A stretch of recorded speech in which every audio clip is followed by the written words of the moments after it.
Cette petite vidéo pour vous aider à organiser votre identité sur Facebook, particulièrement quand vous travaillez avec le public. Par exemple, si vous êtes enseignant et que vous avez potentiellement des étudiants qui vous chercheront ou avec lesquels vous serez en contact dans un groupe Facebook, alors comment vous structurez ça? Parce que l'erreur que bien des gens font, c'est de créer un deuxième profil en ajoutant le mot pro ou en changeant le nom mystérieusement. Faut pas faire ça. C'est une règle de Facebook. Vous pouvez vous faire fermer votre compte au moindre signalement et même on va vous demander vos papiers pour valider que c'est votre vrai nom. Alors, vous pouvez pas avoir un autre nom que votre nom officiel sur votre passeport, par exemple, et vous pouvez pas utiliser deux comptes. Sinon, vous risquez de perdre les deux ou d'en perdre un des deux. Donc, il faut utiliser son vrai compte et sachez que c'est pas parce que, au scandale, Facebook ne vous permet pas justement d'avoir une vie privée. C'est simplement qu'il faut plutôt utiliser les paramètres qui servent à cet effet. Alors, c'est ce que je vais vous expliquer rapidement dans cette vidéo, comment organiser vos paramètres et comment justement faire en sorte que qui voit quoi, qui peut être en relation avec quel item que vous mettez en ligne pour préserver votre vie privée et puis pouvoir potentiellement quand même interagir avec vos étudiants, vos admirateurs ou qui que ce soit. Fil d'actualité Facebook, vous voyez les publications de personnes, amis ou pages, mais dont vous êtes abonné. En fait, pour chaque ami, vous pouvez décider de vous désabonner en fait de ces publications. Ça n'affectera en rien votre relation d'amitié, c'est simplement que vous ne verrez plus ces publications sur votre fil d'actualité. Vous pouvez au contraire voir toutes ces publications en la mettant dans votre liste de voir en premier. Vous avez droit à 30 comptes à ce sujet. Vous pouvez aussi ajouter des pages dans les voir en premier, c'est un mélange des deux. Dans tous les cas, ce qu'il faut comprendre, c'est que ce n'est pas parce que vous êtes ami avec quelqu'un que vous voyez toutes ces publications et que même si vous êtes ami avec quelqu'un, vous pouvez retirer l'abonnement. Mais l'inverse peut être vrai. Vous pouvez aussi, dans certains cas, voir les publications de personnes de qui vous n'êtes pas amis. Et dans ce cas-là, c'est ce qu'on appelle les publications publiques et je vous explique comment ça fonctionne.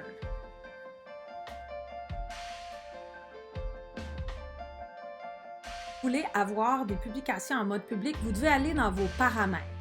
Dans vos paramètres, il faut ouvrir l'option dans vos paramètres de vie privée, vous allez voir, qui s'appelle Publication publique, le mot le dit. Et dans Publication publique, vous pouvez sélectionner qui sont les gens qui peuvent vous suivre et ça peut ne pas être des amis. Donc, ça vous permet de préserver votre vie privée à travers une liste d'amis avec la possibilité de publier en mode public, c'est-à-dire que des gens pourront s'abonner à vous sans devenir votre ami et n'avoir accès seulement qu'à vos publications en mode public. Vous pouvez même les empêcher de commenter ou pas. Vous pouvez avoir des alertes pour savoir quand des gens s'abonnent et ainsi de suite. Vous pouvez tout contrôler absolument de ce que les gens peuvent faire lorsqu'ils vous suivent. Ce que ça veut dire, le mode de public, c'est qu'à chaque fois que vous allez publier sur Facebook, que ce soit une photo, une vidéo ou un texte, peu importe, vous allez devoir sélectionner qui peut voir cet élément.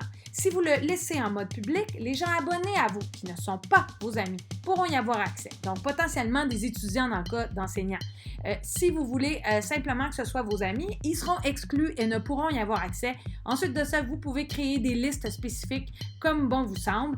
Par contre, sachez que ces listes ne fonctionnent qu'en mode privé. C'est-à-dire que vous ne pouvez pas, par exemple, mettre vos étudiants dans une liste et ne pas être amis avec vos étudiants. Si vous décidez d'avoir cette forme-là, il va absolument falloir que vous ayez une relation d'amitié sur Facebook avec vos étudiants pour les mettre dans une liste étudiants, ce qui vous permettrait, par exemple, de faire des publications qui s'adressent uniquement à eux.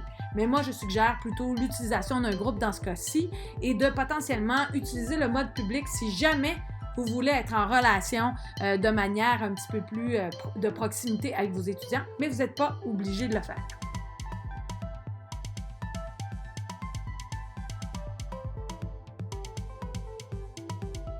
C'est votre photo de profil, votre photo de couverture, votre nom, un petit descriptif.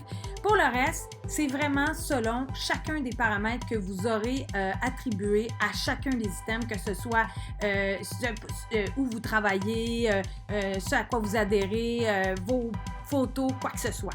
D'ailleurs, si vous voulez aller vérifier à quoi ressemble votre profil, soit pour un individu ou en mode public, vous avez l'option directement sur votre profil de voir afficher en tant que pour aller vérifier, peu importe si vous êtes quelle personne ou qui, qu'est-ce que les gens peuvent voir sur votre profil personnel finalement. Alors, ça vous permet justement d'aller gérer ce que vous ne voulez pas, par exemple, qui soit vu par vos étudiants. Sachez en fin de compte que les gens ne pourront pas vous contacter n'importe comment. Messenger applique un filtre. Il faut autoriser la personne à interagir avec nous pour pouvoir justement recevoir une multitude de messages dans notre boîte de courriel, en fait, ou de messagerie normale de Facebook. Sinon, elle va rester éternellement dans une espèce de spam, si on veut, une corbeille à autre qui ne nous envahira pas du tout, nous enverra pas d'alerte ou quoi que ce soit et qu'on peut ignorer autant qu'on veut. De la même manière, des gens qui seraient abonnés à vous publiquement ne pourront pas entrer en communication aussi facilement avec vous. Ça va être le même traitement qu'ils vont, dans le fond, vivre par rapport à la boîte de messagerie. Autrement, c'est à vous de gérer s'ils peuvent commenter ou pas sous vos publications, écrire sur votre mur, etc. Vous pouvez limiter ce genre de choses-là pour pas subir, par exemple, des trolls ou des personnes mal intentionnées. Vous pouvez vraiment comme régler ce que les gens peuvent voir. Moi, je vous recommande de le faire d'ailleurs et d'avoir toujours conscience de qui voit quoi. À partir du moment où on travaille avec le public, c'est un peu de la même chose que dans vos déplacements dans un lieu public, vous allez dans un festival, vous allez toujours avoir en tête que peut-être que je peux croiser des étudiants ou quoi que ce soit. Mais c'est la même chose sur les médias sociaux. C'est impossible de vivre caché avec une cagoule sur la tête et c'est pas tellement recommandé ou disons poussé par Facebook qui veut générer davantage d'imputabilité dans les interactions parce que vous le savez, l'anonymat n'est pas toujours la mère des plus grandes vertus ou des plus belles interactions sur la plateforme.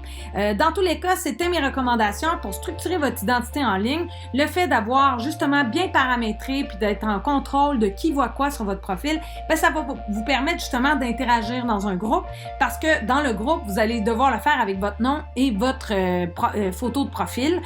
Donc, ça sera ça, votre avatar. Ne pas en créer un autre pour ce faire, mais justement, si les gens cliquent sur votre profil et sont curieux, vous allez avoir limité ce à quoi ils pourront avoir accès et vous allez donc pouvoir interagir dans un groupe en toute sérénité d'esprit en quelque sorte.